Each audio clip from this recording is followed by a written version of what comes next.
Acknowledge. Do you want to start again? Hi, it's Mick Levinskas from Climate Salad. We're about to hear from John Wood, but before we do, I'm going to do a quick acknowledgement of country. I'd like to acknowledge all Indigenous leaders, past and present. I'm coming from Gadigal country, and I want to pay our respects to the leaders, past and present, emerging. We're bringing everybody in now, and once we get everybody on board, we will kickstart this session. How it's going to work today is John's going to take us through some content. There's a couple of really big discussion starters, and then we're going to can open up for Q&A. So thanks everybody for jumping in. Kudos points to Matt for getting branding benefits of the his pink t-shirt there, and Robin is also carrying a camera there, and that just means I'm instantly going to hit him up to be a volunteer photographer for our Christmas party in Sydney. So, and Brian's got a motorbike in the background, so that's I've got a whole bunch of lettuce. So it's, you know, it's, what does your background say about you? But we'll get started soon. Is everybody in the waiting room in, Charlotte? I'm sure we'll have a few more stragglers, but I think we are a few minutes past, and we've got some great content coming up. I think Benjamin's still joining from Virtus, but we might just kick off. John, thank you so much for investing your time today in so many good climate tech co-founders and entrepreneurs here. We're going to be recording this and putting it up to share with the rest of the world, but it's a member-only event, or some people have paid. Some people have even members and paid as well, just to give a nice donation to the Climate Salad community as we grow it out. But John is someone who's been a part of the StartMate community. He's been an entrepreneur himself, and has been a big supporter of climate tech companies, including maybe some of them here in the audience. John, great to have you here today. I'd love to give the tweet length intro and get started with your content. Thanks, Mick. Great to have the opportunity to talk with you today. Now, my purpose today is to try to bring value. So I have a material and a plan that I prepared, but quite open to questions as we go along. Throw them into the chat, and Mick can steer the direction as we go. I'm a serial founder. I have been doing this all my life. I know how deep founders have to dig, and if you want to take that success and take it international, you're going to have to dig really deep. And so that's what I'm here to talk about today. What a great time! What a freaking awesome time! I have never seen a time like now for founders. There is so much out there. COP26 has made it very clear to the world that the problems need to be solved. And everybody knows that it's going to take innovation to get there. Australian government, $1 billion into clean tech startups. When would we ever have seen that? This is the most significant period and availability of funding I have ever seen. But then you pick up the paper today and you read in today's paper that US inflation is the highest rate in 31 years. So having been a founder all my life, I can tell you one thing. There are periods of sugar and there are periods of starvation. And there are no guarantees about how long this is going to last. So it is absolutely important that we use the opportunities in front of us at the moment to make the most of it and get money in the hands of people who can actually address the climate challenge. It's a really small world. I was running a company a year ago, and now I'm investing. In the last year, I have invested in 9 climate startups. Now, I went back and analyzed the co-investors, the investors that came along with me in those investments. And there were 6 major Australian funds involved. But there were 10 funds from overseas. So why is it important to have an international perspective? Even when I analyze the amount of money going into these startups, we're talking about companies that have 4 to 20 people. The money was on about the same basis, about 10 to about 6. There were six Australian funds, 4 US funds, 2 New Zealand funds. I didn't know which one to put that in, whether Australia or New Zealand or not, but 1 Japan, 1 South Korea, 1 Europe, and 1 Singapore. And in the last 24 hours, I'm only talking now the last 24 hours, I have had direct activity for Australian startups in the Middle East, Germany, San Francisco, Texas, and yesterday engaged with a major Japanese firm. And that's in 24 hours. One of the startups I was helping was an international and offshore startup. And I can tell you that that startup today, I noticed, finished communicating with me at 1 a.m. Their time. So the international competition is out there. And I did see that Virtus is on the call. Virtus wasn't the company that was getting hold of me at 1 a.m. their time on this occasion, but Benjamin on several occasions has been communicating with me at extraordinary hours. So I know that Virtus knows the standard that we need to meet. This is probably not going to be the discussion you would ordinarily get from a presenter. It's going to be a bit of a personal journey discussion, and it's because I'm at the stage where what I really want to do is to help others to be successful. As I'll share later, this has been probably my biggest learning year. It's been a great year because I've been learning so much from some of the entrepreneurs that I've been working with in Australia that are actually internationalizing in ways that are different and in many cases superior to things that I was doing. So there's a lot of different ways to be successful internationally. On my own journey, I founded 3 companies and renovated another. All of those companies became successful internationally. I had a company IPO, I bought companies, I sold subsidiaries, I worked from Sydney and San Francisco, assembled teams that have gained international respect in payment, security, authentication, energy storage, and microgrid solutions. It was a hell of a journey to this point. I've also, on a personal basis, completed extreme events in many parts of the world. And as I travel a little bit of a personal journey of spiritual learning, guided by circumstance as well. So why share this sort of stuff? Why even cover the personal stuff? Well, one of the statements that really drives home is one that was made by Bill Gates when he said that most people overestimate what they can achieve in a year and underestimate what they can achieve in 10 years. And it is so true for every startup out there. Going international can be a sprint, but it's also an ultra marathon. And if I looked at some StartMate statistics that were supposed to be confidential, but I'll share some of it anyway. The average time that their companies are inflecting are at about the 5 to 7 year mark. The average time for a unicorn to become successful, to become a unicorn, is 7 years.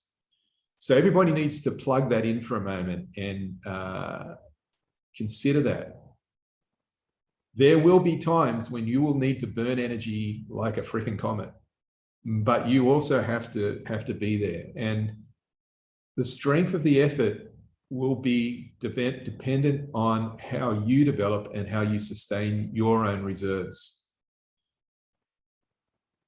Jane, my wife Jane and I last night, we watched, this is just coincidence, we watched a documentary about Anthony Bourdain's life. And it told an amazing international story about amazing international life, not just glossed up, not just standard destinations. It was real and it was raw. And participating internationally, it is a unique experience. There's one thing that's very hard to convey in words, which is the energy you need to convey sometimes just to leap across a gap, and you need to build that energy inside yourself.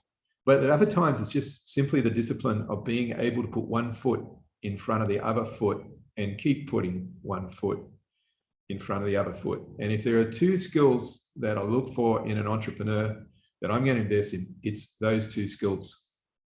It's the ability to burn bright and the ability to plod. You need to have both skills. And it depends on a big dose of luck. So I think that the personal stuff is part of the core. I'm going to get the credentials out of the way. I mentioned some of the things I've done. The teams that I have been involved in and been fortunate enough to be part of have done incredible things. Payment terminals used everywhere in the world. 1 billion smart cards out there use the Maltos operating system that was developed by an incredible team, implemented by an incredible team here. Pioneers in internet payment gateway, major microgrids on US Defense Force bases, on island grids all around the world, and major projects in places like India. In the course of that, we've raised well north of $100 million from great investors and created companies that have been worth hundreds of millions of dollars and that have sold hundreds of millions of dollars in products. So these are the key concepts I want to get across today, and we'll see where the questions take us. International is a huge commitment. Understand it. International is about people and relationships. This one I'm going to say very carefully. International is about them. I want to really reinforce that. It is the most important message. International is not about what you want to sell to them. It's about them, and it's about understanding them, whether they're a customer or an investor, and understanding, are you a fit to their objectives? And if you are a fit to their objectives, then sometimes magic will happen. You need to build mutual trust and respect across boundaries. And when you build that mutual trust and respect, it's an obligation. It's a responsibility, because whether they're investing in you or taking you through an approval process, they're taking a risk on you. And so that's why it's so mutual. But you need to be able to accept that support and take on the responsibility without taking stress. It needs to be able to support you rather than to push you down. So that's where I'm coming back again. Your initiative will only be as strong as yourself. There's a heap of paths to break through. I'm going to share some of those with you, but mostly invest in your understandings and respect. I hope we're going to get time to touch on stakeholder alignment. It's the most important thing of all for ultimate success. All about values, reputation, and trust in good and bad. Okay, commitment. For 30 years, I did 6 to 8 trips a year, each of 2 to 3 weeks. You can do the numbers and work out how much of my life that is. How much of my life has been checking at freaking airport terminals, sitting in aluminium tubes up in the freaking sky, and waiting for taxis and doing the whole thing. And I can guarantee you that multi-party calls will always be on the US time zone, which doesn't always work in conveniently for us here in Australia. But you just got to get it done until it's done. And you got to learn to surf and live and love it if you're going to go international. Why would anyone do it? I mean, come on, guys, it's a pretty big ask. I'm going to tell you, it's freaking fun. I mean, some of the things I've done. One day I was in Brazil. I didn't know the locals. They were talking Spanish or Portuguese. Portuguese. Yeah, that one. And I'm in a meeting, and I'm in freaking Sao Paulo, and this man says to me, "You got to go and meet Bradesco Seguros." And I said, "Well, yeah, sure, let's go." And then I'm bundled in a helicopter, flown to an airport, put in a Learjet, and I didn't know that Bradesco Seguros was in Rio de Janeiro. Off I went. Fantastic, absolutely beautiful. I flew an acquisition target in a Concorde to meet me at the top of the World Trade Center, and we met in Seller in the Sky, and we negotiated an acquisition at Seller in the Sky. I presented to China State Grid the day after Bill Gates. I presented to the largest bank in Brazil the day after the CEO of Intel. You're seeing a pattern here. I always turn up too late. I've presented to the Secretary of Defense, the US, to the head cryptographer for the CIA. Met Pele and got a soccer ball signed by my daughter, for my daughter. Got taken to the Olympics by the chairman of Hitachi. I mean, there are pretty cool things out there going international. 8 courses of fugu, negotiated eating hot chilies in Indonesia, 8 elephant clams in the middle of a cholera scare in China. That's where the cholera was. 8 egg quesadillas in Mexico. Got locked in a secret wine vault for the rich and famous in Hong Kong, or Shanghai, sorry. And had many great hot curry dinners washed down with single malt whiskey in India before getting on the 2 a.m. flight back to Australia. But also I've been brought face to face with extreme poverty,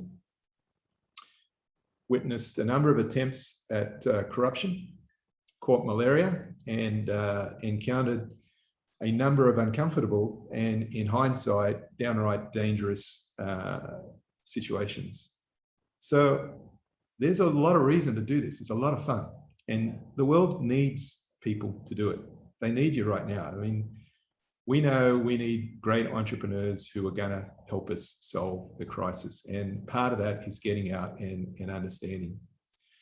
John, do you mind if I dig in on a part of this? Obviously, the second time you go international is going to be easier because you know the value and you know about how to do it.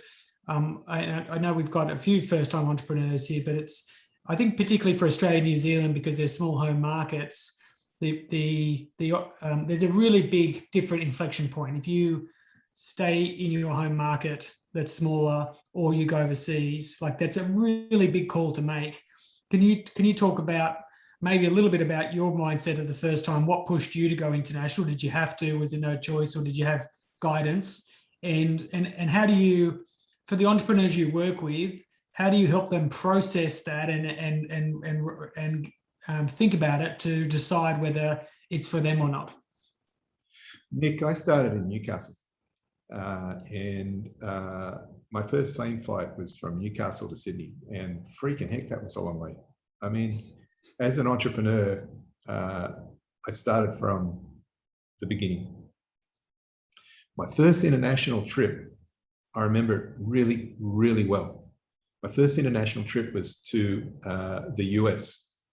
And when I was going to the US, I was flying there to do a deal with Sperry. Sperry became Unisys, the second largest company in the world. And I had an invention, and I met a wonderful man called Mer Jones, who was the vice president of marketing he was my sponsor. And we were to sign a deal, and everything's going great. We got all the vice presidents to sign off. And then I met the corporate lawyer, and we're negotiating with the corporate lawyer, and he got under my skin, and I got a bit fired up. And I did have a friend with me there supporting me. And he walked around behind me, massaged my shoulders and said, "Come on, John, we're out of here." And that was it. We blew the deal out. Mer Jones, wonderful man, introduced me to another person called Sam Bernstein. Sam ran a company called Convergent Technologies. And these are just friends. So Mer and Sam. So I just blow up a deal on Mer, and he's like thinking of me and looking after me, introduced me to Sam. Sam ran one of the companies that made computers for everybody in Silicon Valley. So Sam said, "John, obviously you're not doing much for the next couple of weeks because you just blew up a deal." So Sam took me back to Silicon Valley, and he arranged a tour for me of the supply chain. So literally he arranged for me to go and see where the boards were made, where the chips were made, what the software was being done, and the whole thing. That was my introduction to international. And nothing really changed. And it is one of the key messages I want to get across with it. People are people. As we do this, Sam Bernstein, Mer Jones changed my life, changed the course of my life, just through, what do you call it, planting a tree for somebody else to sit under, literally an act that was selfless, but it changed everything for me. when I came back, I had some confidence. I had friends. We ended up taking the company public and going from there. I think that's the main thing about what you asked, Mick, is be prepared to move with it and live with what happens. So it wasn't a big, bold vision. I've got to go international. It was basically, as you said before, step by step, and that was the natural step to do something in the US, and it basically you just started building more momentum from there. Yeah, and I was super fortunate, Mick, because the next thing that happened for me when I came back, I actually had an invention that was a failure. So you got to follow the bouncing ball here, but that original invention was the reason we flew to see the guys in America, and we come back and the invention's a failure. So how does the company end up going from there? Well, I took that invention to Qantas, and I said, Qantas, you want to buy this? And they said, no, we don't. We want to buy something else. This is what we want to buy. And I said, no, you want to buy this. And we'd sold like, $100,000 worth of these things. And Qantas wanted to give us $1 million order for something different altogether. And finally, the guy at Qantas said, you hear me? I want to give you an order for $1 million for this. He said, how much you ever sold of that other thing? And I said, well, less than $100,000. And so I accepted his order, and we took 50% margin on it. And like that got us a start. And then the next thing that happened was Commonwealth Bank needed something that wasn't dissimilar. Well, it's down another path, and so by the time I came to see Commonwealth Bank, it was like, hey, I can do this stuff. I can make something that a customer wants to buy. And that really set up the success of that first company was the amazing commitment that the Commonwealth Bank showed to us. So David Murray and his team, he had an incredible team assembled in the bank. And because we had them as the support, I was able to assemble a team of engineers, and collectively as a customer technology partnership, we led the world in a number of aspects of payments and security technology. It wouldn't have happened except for two reasons: the bank and their consistency, and the engineering team the quality of the engineering leadership that we managed to put together for that exercise. Yeah. Now, when we started working with the Commonwealth Bank, we had products that were important for all. Look, we're just going to go off script right now because I think you take me in another direction. Yeah. We had products that were important for all the banks in Australia. So we sold to Westpac, next up, and then we ended up getting Westpac, National, Commonwealth. We didn't get ANZ at first. And then off the back of that technology and getting it set with Australian companies, we went international. And we went international in a big way. We had a couple hundred people here in Sydney, and we also acquired 51% of what was at the time Australia's largest manufacturing outfit. And we were making kit that we were exporting all around the world.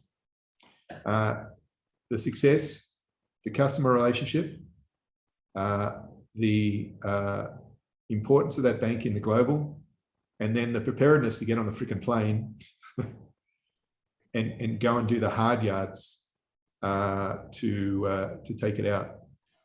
Do you think that's still possible? For the climate tech companies you're working with now, do you think there are still, and I know it's case by case, but do you prefer go get a few local customers because they're local, they're closer, or do you say jump on a plane, let's go get some bigger customers in the US or other markets straight away? Like, do you have any models to thinking through that as a possibility? Like I said, some of the guys out there are doing it better than I ever did. If you look at Cameron Knox at Unlimited, freaking genius. He is the epitome. He is the epitome of an entrepreneur. The guy's got magic values. He cares very deeply about his team. And yet personally, he's got more energy than you could possibly imagine. And look what he's done. Look at the way he's gone about it. So he came up with technology for shared solar on rooftops. Beautiful. He got together with Mirvac. He got together with Taronga Ventures. So Mirvac, Commonwealth Bank, see a little synergy in the picture there. And then he and his team pulled off UL certification for his product in the US. And now he's expanding into US and the UK. Brilliant guy sitting in Los Angeles looking at his future at the moment.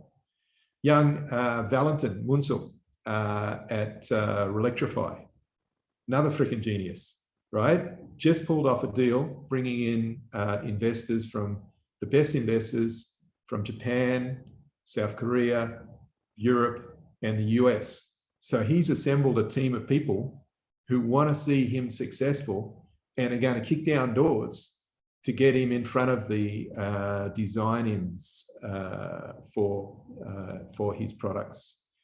Look at Christian Jordan at Sakona Battery. Wow. I mean, he does it in a completely different way. He's making his own rules. Christian came out of resources, and he understands that he has a great process technology for making high performance anode technology for lithium batteries, putting silicon in the anode. But what does he know? He knows that those batteries also require high quality graphene, and that there are certain resources for that high quality graphene around the world, but people don't get paid a lot of money for it. So he's out going and doing commercial deals in Europe that are going to enable a local supply chain for the production of lithium batteries in Europe. What a genius. So that's his strategy for internationalization. I know Virtus is on the call. Virtus is one of the companies I know that I believe they're a company that has just an incredible opportunity, upward opportunity. And they are internationalizing at the moment in their own way. They're reaching out to the anaerobic digestion community up in Europe to make the connections that they need, even while they're bringing the results through for their technology to prove their technology can turbocharge anaerobic digestion by a factor of 3. So yeah, Nick, totally. Answer your question, totally. That method is available today. I only hope somebody in Australia, New Zealand camp understands the value of Virtus's technology, steps into the Commonwealth Bank role, and I know that company will. And sorry, I'm only picking out a few because these are companies that I'm close to. There are many companies that are in the similar thing in Australia. Yeah, thanks, I'm going to get back on script for a little bit. And what I want to do is actually tell you the most important lesson that I got in my life, and when it happened about international. And it happened pretty early, strangely enough. It's funny looking at it in the perspective, but I was on a business trip to Singapore, and there were a set of circumstances around it, and I had a 4-year-old daughter. And the only way to properly take care of that 4-year-old daughter on that occasion was to come with me. So I took her.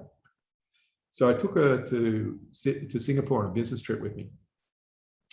And I had important meetings, and I hired a room in a hotel with a big freaking board table. And I set up a computer for her, and she's like over there, and we're doing the board meeting, and she climbs under the board table and tugs on my leg, does the whole thing. And anyway, the message in it all was, at the last day of the trip, she turned to me and she said, Dad, can we stay an extra day? And I said, yes. And I truly think that was one of the most important decisions in my whole life. That moment for me and for her and for everybody that was in the loop. Because if you're going to put that commitment in that I talked about, 6 to 8 trips a year and all the time and everything about it, it is your life. You've got to wrap that in. It has to be your life. And you have to, if you're going to be strong, you've got to involve the people that are important to you in that whole equation. They've got to know what's going on there. My wife Jane has been with me all around the world, sometimes on holidays, sometimes on business. But seeing Jane sharing dinner in Japan, drinking frozen sake with a friend's wife in kimono, and the whole thing is freaking awesome. My daughter continued to be involved in travel and stuff like that, and I shouldn't say too much about it, but I was doing work with Department of Defense over in the US not long ago, and she sort of came along to lunch, and I noticed she was talking to somebody else at lunch about nuclear submarine technology at the time. I was like, hey, come on, kid, you're supposed to keep it light here.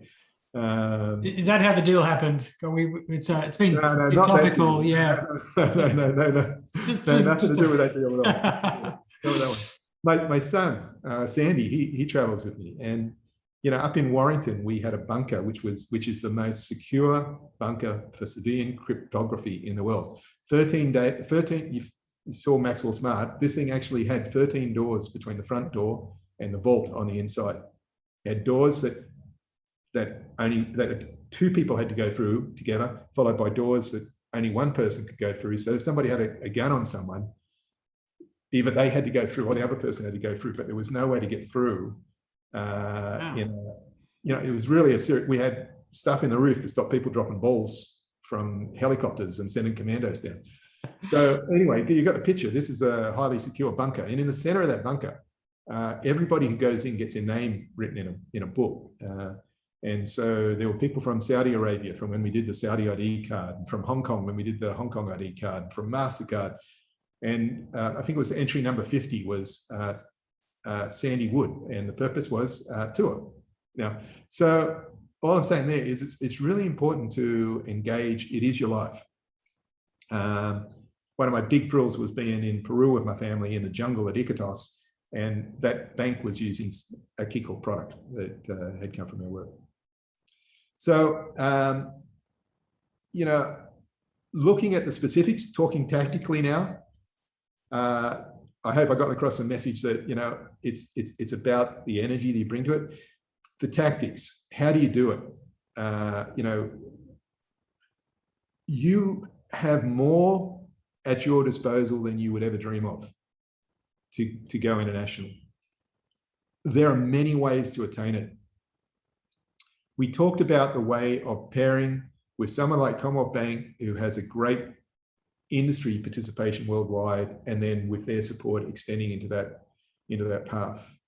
Equip, the last journey that I was on, was starting to develop a relationship like that with AGL. We didn't have what we needed, but if what the performance at the end didn't get there, but they were very generous sponsors in trying to help us along. I got a lot of time from out of that. You can work with people like Free Electrons. Cameron, I know, and Electrify Valentin worked with Free Electrons over in the US. The Elemental Accelerator was part of their journey. You can work with a channel partner or a distributor. In my case, I worked with Unisys, took products around the world. I know Alan has got distributors in the UK. You can do it with the supply chain, the Sakona way. You can do a technology alliance, and this is one I love. And I think we're going to see a lot more of it. I was working on supply alliances in the last 24 hours, quite a lot on this. This is where people are really deep in technology and want to reach out with solutions. I've done this twice with Hitachi, once with Furicard Battery. Deep technologists. I formed a deep friendship with a man called Dr. Tsujima from Hitachi Mabara Works, made flat panel monitors, and together we he made LCDs. Together we took flat panel monitors out to the world. Samsung, Infineon, Electrify did this with Nissan, with Second Life batteries from the Nissan Leaf. So you can look at international for customers, but you can also look at international for technology alliances. Hitachi was a phenomenal partner to me through 25 years as a technology partner. You can relocate yourself. This is one I did. I up and took my family to California. best decision ever made. It was an adventure for us all, and we spent 8 years there, and we loved it. You can acquire a company. I acquired a company. I mentioned that was the one that we did, the World Trade Center. Bought the company for 15 million. It added 200 million to the group that I was running. So acquisition can be a good tool. Just to double on that one, John. I mean, a lot of people think that the goal of starting a company is to be acquired. I think a lot of people don't think that they can do it. And I think you're exactly right. They should be thinking, how could 1 and 1 equal 5? How do we add strategic value? And it's a great way to grow and enter new markets. Can you tell us about maybe the? It's easy to say, "Hey, I just went and acquired a company." You've got some experience there, but the first time thinking about it, like how can you? What's the first step in strategically thinking? Hey, maybe we should acquire someone and going about that as a process. Oh, Mick, I think it's a great way to do it. It's a tool I love, and I've had it work successfully. I've had a couple that haven't. The one that is brilliant, the one that is the one to look for, is to acquire a customer in a territory that gives you a customer. Sorry, acquire a company in a territory that gives you that customer. So we acquired a company called Tilsmith in Canada that had CIBC as a customer. We had CBA as a customer in Australia. They had CIBC as a customer. Beautiful. Now we had global presence. They had a small subsidiary that was doing payment gateways. That's really what we were going for. That subsidiary we bought back, and then we had payment gateways in front of 3 of the 4 Australian banks. Acquisition is a golden way to go forward, particularly if you can find a customer who has a part of their business that they're prepared to sell to you. So I moved to San Francisco to take KeyCorp on a NASDAQ. That was my intent at the time. It didn't happen. KeyCorp got acquired, or control got taken by Telstra. But while I was there, I negotiated with First Data, who was the largest customer for our product set in the world, and negotiated to buy a group from them, their own terminal manufacturing company, and to make that part of our group. It's one way of doing it. It's a great way to do it. Relocation is important and an option. And now a lot of international investment groups that can trigger it, they can trigger investment, and they will support you with the process of relocation as well. Is that as important these days? I know in the old days it used to be bring your whole company to Silicon Valley, but now obviously it's how expensive engineers are. They'd rather leave the engineers around the world. Is it? Have you seen it's just a bit more common practice for? Obviously, you might have to relocate some senior staff to some market, etc. But are you comfortable with that in terms of the remote and diverse team around the world? I'm comfortable with doing it any way, Mick. And I was communicating with one of the entrepreneurs I'm supporting at the moment, just on this yesterday. And they've got to think through their own approach to it, whether they want to move or whether they want to have senior people do it. But the path that I saw would be considered possibly important for them would be to form associations with people like Department of Energy in the US and EPRI. Now, if you're going to form associations with Department of Energy and the labs, Department of Energy labs and EPRI, you've got to have some people who are there, to knock around with them. You can't fly in, fly out and establish the lifelong friendships and associations that you really need.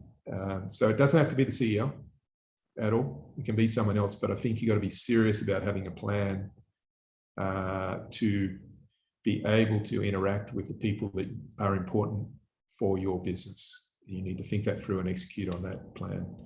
And you have to be committed. It's either a CEO job or it's the CEO committing to it. you can bring on board the right international investors. Christian from Sakona has done a great job of doing that. I'm amazed, and equally Valentin has done that. You can recruit and build from the ground up. I managed that with a lady called Connie Fester, who I employed in the US, and she did a phenomenal job. You can make people travel, and I don't know if Ben Shepherd's on the call, but I sent Ben to do all sorts of missions around the world, and he pulled them off awesomely for me. So people can do that. I also sent a guy, Yuri Battens, and he did a great job. You can relocate a team member. That worked really well with me with a gentleman called David Chen. David and I went to actually a dinner with a representative from the Hong Kong Shanghai Bank, and it'll remain nameless at this point, but over the course of the dinner, just like the CBA, Hong Kong Shanghai Bank wanted to build out technology. We had the technology. They wanted local presence. The deal was basically, David, if you move to Hong Kong, we'll give you this order. That was the negotiation over the table. I looked at David and said, David, what do you think? And David said, I want to do this. Well, okay. And, so that's literally how we started doing business in Hong Kong. He went and set up an office in Tsim Sha Tsui. He's one of the most sort of self-standing guys you could ever meet. He just carried it forward from there, and he's got a brilliant career now. That's where he wanted to go with his life. You can do it with industry associations, or you can do it with government bodies. So World Bank, the Asian Development Bank, Department of Energy, Sandia. If you form close associations, you can do it down that channel as well. Each one is unique. What I've found working with the entrepreneurs I'm trying to support now is they need to choose, and they need to choose their own path. You can't push a path onto someone. And my path that I would look at is generally not the path that is suitable for that person anyway.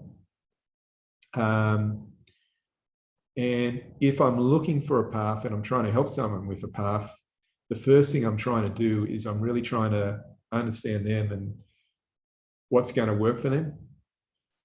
And that can be hard because, entrepreneurs are by nature often defensive, and the whole idea of somebody being in it for no other reason than to help make them successful, it can be hard to actually get that across sometimes.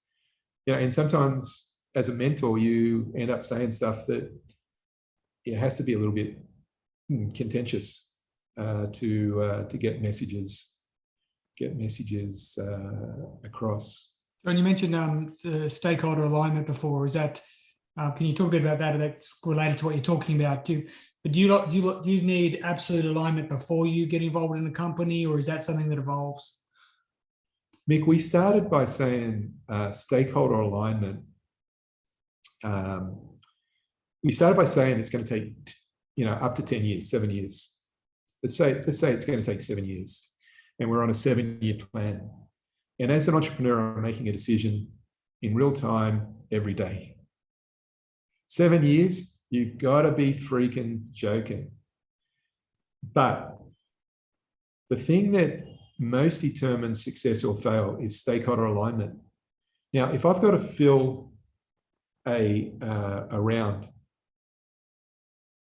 and I've got to balance who I invite into that round against getting the money now that I need, there's a very difficult judgment decision.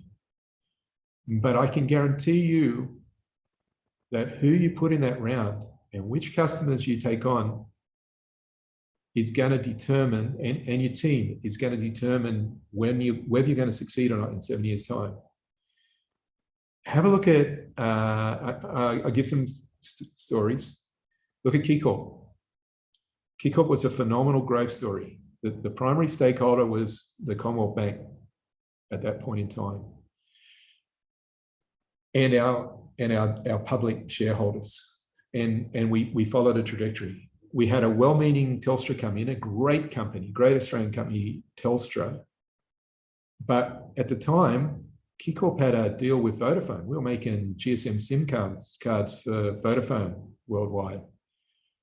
I started a relationship with Telstra with the idea of going towards secure carriage of transactions. There was a stakeholder change that came at that point in time. Was it the right one or not the right one? Who can tell? It's only you continue your path in it, but it was a change in the stakeholder journey. I had a company that really should have been a unicorn, the most unicorn of all the companies that I've run. And there was a fateful discussion at 2:30 in the morning in Sand Hill Road, and two stakeholders didn't see eye to eye. One stakeholder wanted to go this way. One stakeholder wanted to go that way. And so you can have those sort of outcomes that have nothing to do with the quality of the company, nothing to do with the quality of the mission, nothing to do with the quality of the entrepreneur, but simply stakeholder alignment is not correct. So this is a really tough one for to give advice to founders on who are just starting their founder journey. And as you said, Mick, earlier on, you know, might be just doing their first international flight or something like that. And who's this idiot to come along and say, you know, what's going to determine your success or fail is going to be the stakeholders you decide to take on board with you. But that's my most important message. Yeah, it's a tough one. I think it's you covered a couple of big trade-off areas where, and you know, again, it's hindsight's a little bit easier. Being in that moment of I've got my 100K of orders of the product I love, but I've got $1 million order in the hand. I've got to go and build it. You can't really do both. I can stay in Australia and have an easy life, and you know, or I can get on a plane and have a lot of life traveling. I can take easy money. Someone's offered me some term sheet, or I can actually try harder to find really good aligned stakeholders. There's just so many trade-offs. I think one thing that's different that I see in the industry, and certainly we're trying to create with Climate Salad, is that we're surrounding these entrepreneurs with people who are supportive, who've done it before, so that people shouldn't have to face the situations for the first time without anyone to at least talk to. And you know, my initial entrepreneurial journey was very, very lonely and scary because it was so lonely. And I think one of the big benefits now is that we have people who've done the hard yards in the path who are back reinvesting in time more than money. And I think that goes to your point. Significantly, it's hard. It's easy to say, I think, and it's harder to do. But the fact that the experience, the values of the person, the time they're prepared to put in is worth so much more than the money is something you only can really understand the second time round or 3 years in. Mick, I couldn't agree more.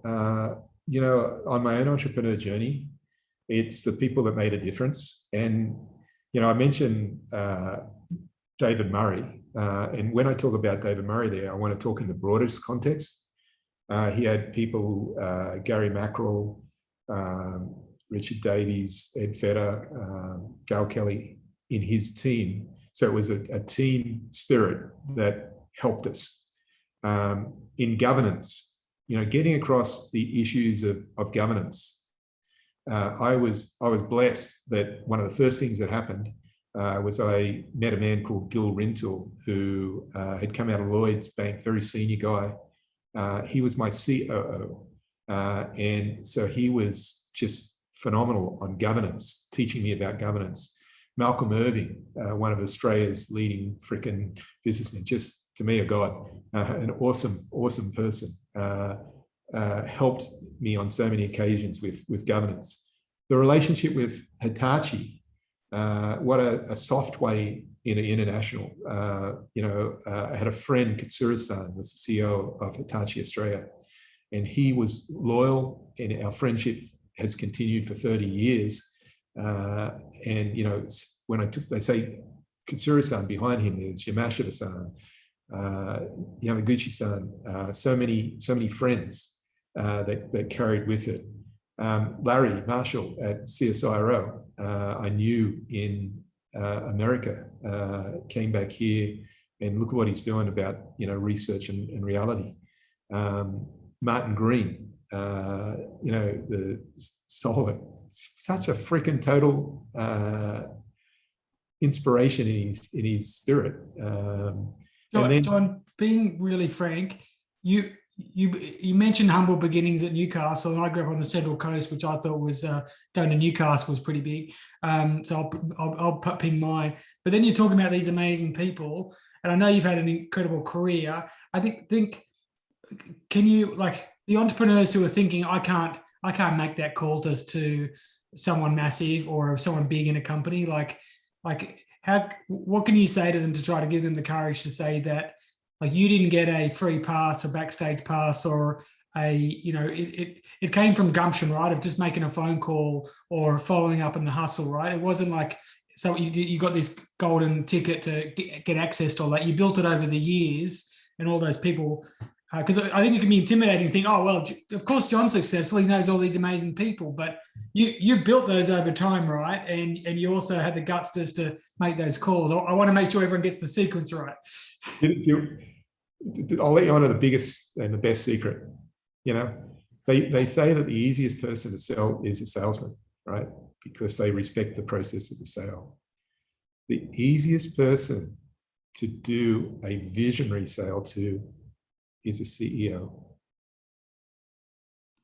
They want to support you. They're lonely at the top.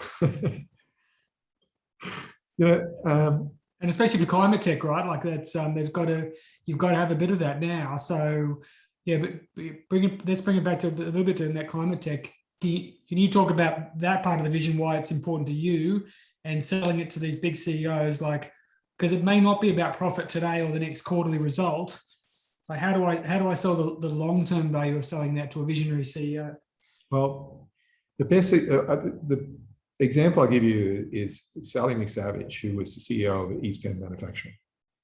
Now, Sally, to me, unfortunately, Sally was taken in a tragedy, but Sally, to me, was the archetypal visionary leader.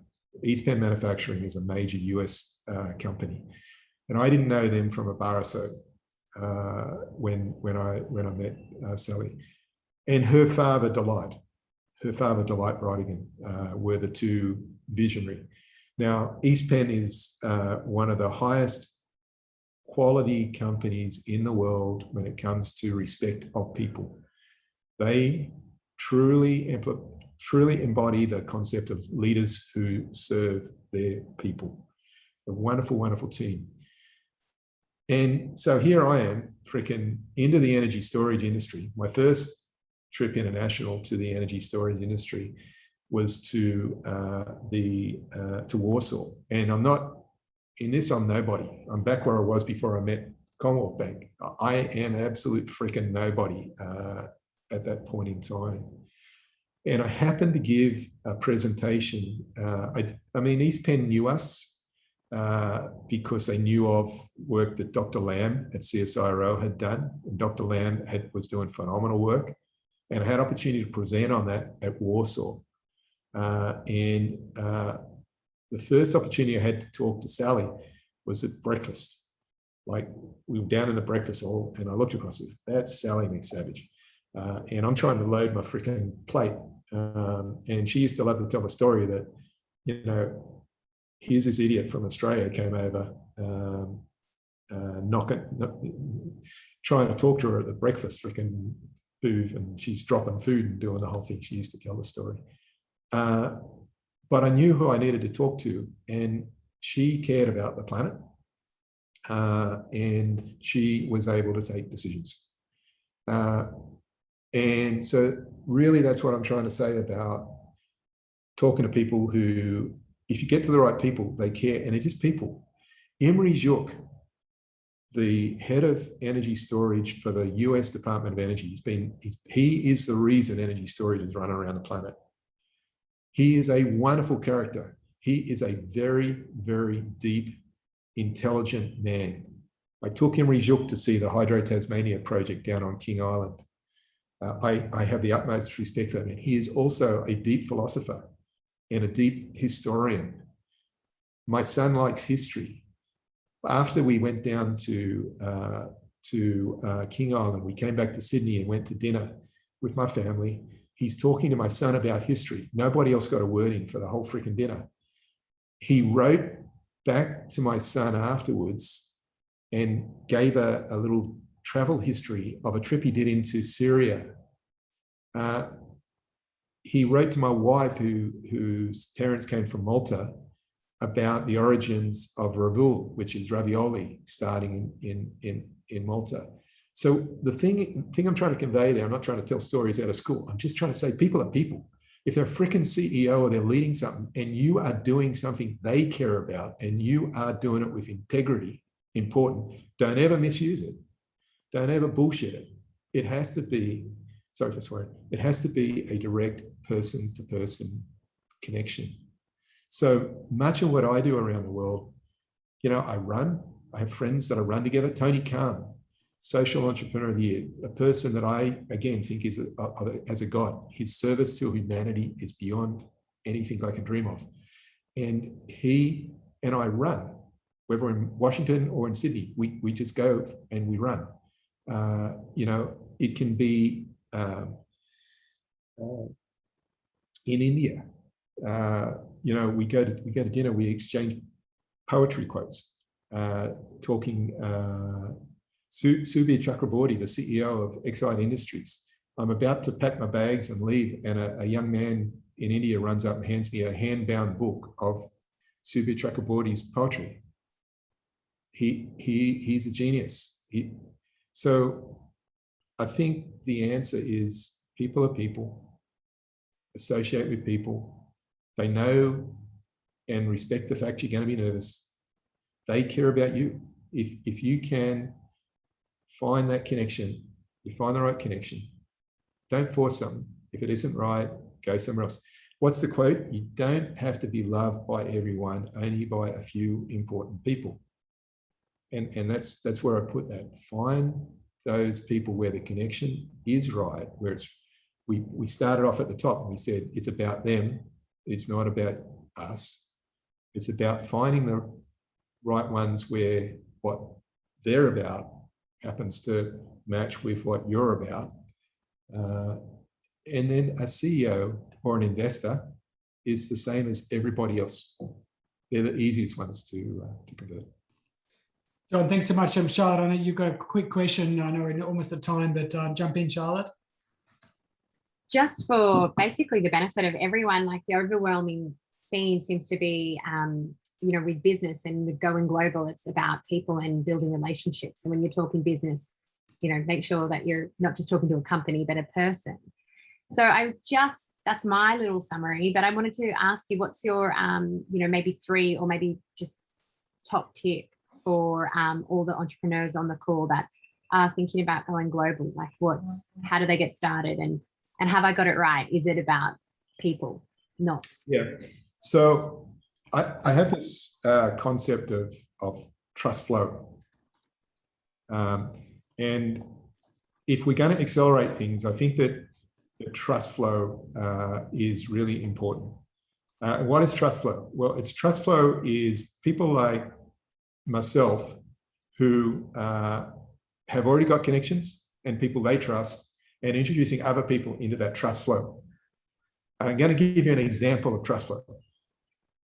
It happens all the time. I had one last night, which is almost as good as this one, but I was working with DAS, Digital Agricultural Services, and Alum and Electrify. And I've got a friend over in America, he's called Sean, and he runs a big fund, but he writes checks that are too big for those companies. But he introduced me to a group which is from an intermediary group, so an investment group that could stage companies and bring them up. That was connected to CSIRO in America. And for him, he had a friend in education technology. Sean had a friend in education technology he wanted me to introduce to. And that friend is in education. I have a friend, Katsura-san, I mentioned him earlier, in education in Japan. He's now doing Japanese students. So I introduced Katsura to Joshua, who then was interested in StartMate. So I introduced him to Michael. And then that came back to the Center for Talented Youth, which I used to work with in Baltimore. And then Sean rang me back at that point and said, you know, John, I've got this guy that you should connect Relectrify to, which made me think of a couple of guys, Peter and Aaron Pollock. So I rang Peter and Aaron Pollock, and Aaron helped Alum get into Renew up in Florida. And Jason from Cake, I introduced to Aaron at that point in time, and Aaron wanted to go to Macquarie. So I connected Aaron across to Macquarie. And then Jason from Cake came to me and said, you got to meet this great person called Camille from Bloom. In fact, and that's how I got an investment in Bloom. So you see, you feel like two degrees of separation from everyone needs, John. So I think if certainly if this is a good promotion for how useful you are as an investor, mate. But thanks for sharing so much today. There are so many gems in there. Thanks for your contribution to the climate tech ecosystem. If everyone's bold enough to throw their videos on just for a quick photo, just want to capture this moment, John, before everyone jumps off and gets back to building their climate tech companies. But if everyone feels bold enough to turn it on and give me a V or a thumbs up or something positive. And we're going to count 1, 2. Oh, hang on. That changed the size of it. I have to redo it. Hold on. Okay, hang on. Okay, 1, 2, 3. Nice. John, thank you so much. Charlotte, thanks for organising. Everyone, thanks for being a part of it. Get back to building your products and go build relationships. And again, want to be clear that John wasn't born with all those relationships. He built them over time and earned them, earned that network with good work and good respect and follow up. So amazing, John. Thanks for sharing, and we'll see everybody soon in the next workshop. Thanks, Phil. Thanks, team. Thanks, John. Great stuff.